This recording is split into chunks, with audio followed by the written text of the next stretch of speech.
a little bit of Operation Joy to-do list. These are, I think we talked about every one of these in different episodes. And so this is a thing that you could, put up on your fridge if you want to, keep it in your desk. Just check in on it. I would do it every day, but you don't have to. You don't have to do anything, okay? Just do whatever you feel like, check in on it if you want, once a week, once a day, once a month, whatever you want. But so this is the to-do list. Do something that makes you happy every day. It doesn't have to be something gigantic, it could just be something small. Ben and I were just talking about doing something that makes you happy on your birthday. But why not every day? As long as it's small enough, you could do it every day, right?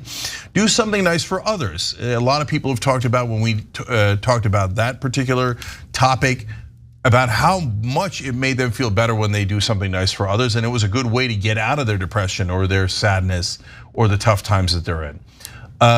Start rejecting judgment. So if someone said something to you that makes sense and would help improve your life, great, accept it. But if they're just judging you in a way that's unfair, start practicing rejecting it. Going, hey, wait a minute, did that help me at all? Was that meant to help me? Or is it just judgment that's BS and doesn't help me at all? Well, you know what? I reject it.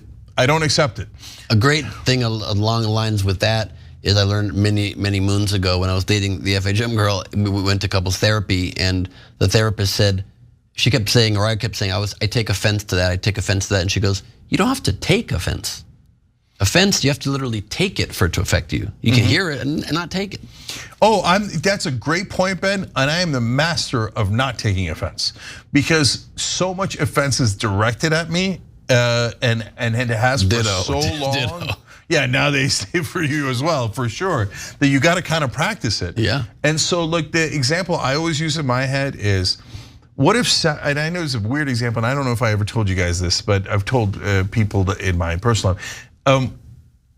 I'm sure that a group of Saudi clerics, if they know me, would hate me, right? I've said terrible things about fundamentalist Islam, about the government of Saudi Arabia. If I knew them, I'd say terrible things about them. Keep it real, because I don't agree with them. And I think that they're oppressing people, and I think that they're hurting people's lives, right? Not even on a global scale, I mean also just in a micro scale. Like, hey, don't do this, don't do that, cover yourself up, don't have fun, don't live your life, etc. right? So those guys would judge me super harshly, and I'm an apostate, etc. right? So they would hate me, and they would think that I was like one of the worst people alive. So should I take offense? No, I don't take it, I give it back. I go, oh, I'm not interested in your opinion. And by the way, nothing drives people crazier than saying, I'm not interested in your opinion. Oh, that drives them crazy, right? And sorry, brothers and sisters, but we don't agree. I'm not a Muslim fundamentalist, or I'm not a fundamentalist of any sort. I'm not a cleric, I just don't live your life. And you want me to live your life, but I'm not going to. So you're gonna have to find a way to deal with that. Yeah, that's something that I had to learn very early in this career once social media became a thing, really once Twitter became a thing, because that was the one that really contained a lot of vitriol more than the others that preceded it.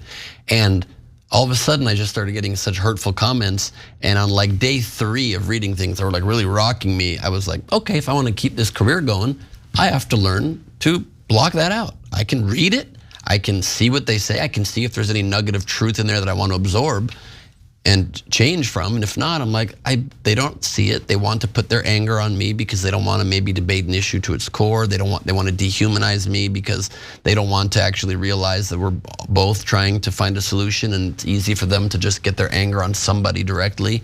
And I was able to block it out from that point forward. Yeah. Also, you know that a lot of people's hate online is exactly that, them blowing off steam, because something else I like to do, sometimes when they're really particularly angry, I like to write back to them and be like, wow, that was unnecessary, or that was really harsh. And 9 times out of 10, they immediately write back, oh, I'm sorry, I didn't actually mean that. I actually think you're cool. I just, like when it's a faceless person into a void, they can be a lot tougher. When it's a human being, it's a lot different. Right, but I tell the Saudi cleric story because it's so extreme. Like, they're so far removed from my life that you get it, why I would ignore their opinion completely. But it's actually true of everyone, right? So it could be even true of someone super close to you that just doesn't have the same goals as you or the same perspective as you. And they might even mean well, but if they give you a nonsensical piece of advice, look, every movie you've ever seen of somebody fighting for their dreams, the people closest to them tell them, don't. right? That's the most common phenomenon there is.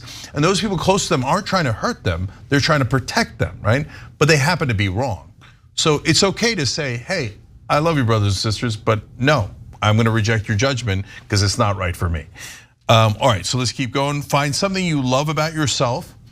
And again, this doesn't have to be like, oh my God, I'm Albert Einstein, I'm Julia Roberts. Why is she coming up a second time on this show? Anyway, it could be something small, it could be something mid-sized, but something that you love about yourself. And part of the point of that, guys, is that society kind of tells you, don't love yourself. I'm here to disagree. I think you should love yourself. I'm gonna say it, you guys ready? I love myself. You're not allowed to say that. And it really, really bothers people when you say that. But there's nothing wrong with me. Like, also, there's plenty of things wrong with me. Because that's normal, it's normal. There's supposed to be things wrong with you. You're supposed to make mistakes. And you're supposed to live, like there's no one who's perfect. So there's no reason why you shouldn't love yourself. What, you're especially bad? You're way worse than other people? No, you're not. Especially if you watch this show, you're probably a good person. And I'm serious, because this is a show for people who want to do good things in the world. And so you're probably a really good person, and it's okay to love yourself, and nobody ever tells you that. Number 5, don't be afraid of making a mistake. Like, oh my God, I made a mistake. So the fuck what? Welcome to humanity. It's not the end of the world. Forgive yourself for making the mistakes. If you don't make enough mistakes, that means you're not trying hard enough. You're not trying to live life enough. Go make a mistake out there and then forgive yourself, okay? Not a big one though. A big one's fine, not a giant one. Okay, and that's something you can recover from. And also something about mistakes too that always helped me like put that in perspective is I remember is mistakes or things that fail is Frank Sinatra. Many people would think of as like one of the great, Lotharios. He could get any girl he wanted. He had a famous quote where he said, "I hit on 10 women to get one to say yes." Or I asked 10 women out to get one to say yes. Point being, like even like the most handsome, successful, Old Blue Eyes, Old Blue Eyes himself would get rejected a lot. But you don't let it phase you. You just keep going for what you want. Yeah, 100%. Look, so quick thing on that. You guys all know the cliche stories about Thomas Edison, right? And he says like 99%, 1% inspiration, 99% perspiration. I think that's one of the quotes. And he said, look, I failed so many times I lost count. But I did all that until I won. If Thomas Edison had stopped after the 87th try, everybody would have said, "Come on, loser! Look at him! Look at Tommy Edison thought he was gonna invent shit. Yeah, okay, Tommy. 87 fucking failures in a row. I got a lot of Tommy. Electricity. All right, okay." Later, he would go on to do great things like steal Tesla's inventions. Yeah, he puts the sin in Edison. Well, okay, all right, but I hear you. Auditorily. Do you want to hear some of these other joy comments here? Yeah, actually, let me just finish this up and then I want to hear that. That's what I think you should do. Yeah, number 6, consciously choose a perspective that's right for you. Oh yeah, you're mid-list still, sorry. Yeah, sorry, yeah, I just, these, you know me, it'll take forever. Anyway, consciously choose a perspective that's right for you. What that means is, look, if you think about it, on any given event, there's a lot of different ways to look at it. And we subconsciously choose a perspective. And a lot of times we choose a perspective that's sadder or darker or angrier or some sort of negative emotion, more afraid. But you can choose a more positive perspective. By the way, choosing a more positive perspective isn't the right decision every time either. So if you're in the middle of a fight, it's not like, you know what? I think this is the time to put down my arms and get punched in the face because I'm so happy. Look, no, you live in the real world, but it wouldn't hurt you to choose a positive perspective every once in a while. And then finally, choose to be happy. And this is the most pain in the ass one because people don't like to be reminded that it can actually choose to be happy because it puts the onus and the responsibility on them. And I get it, brothers and sisters, and I deal with the same thing.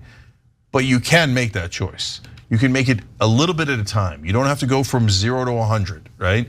But every day you could choose to be a little bit happier and go, hey, you know what? I'm gonna move myself up from a 47 to a 53. I'm in the positives. So choose to be happy if you want to, when you get a chance.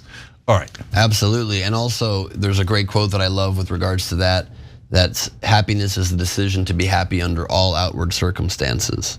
I've always loved that perspective. You can always, and to people that are stressed and full of anxiety a lot, I tell people all the time, like my brother still has a lot of anxiety about or stress with his job, and I say, look, as long as you're doing the best you can at each moment, you're just making it harder on yourself to also feel stress about it. Do the best you can, but let each moment still be lighter on your system, and it makes life a lot easier and better. 100% right. And guys, all of these are easier said than done. And it takes practice. Like, and getting good at anything takes practice. You're right, I shouldn't have said that, I'm dumb. Okay, choose a different perspective. You're right, I'm great, I love myself. Okay, there you go. All right.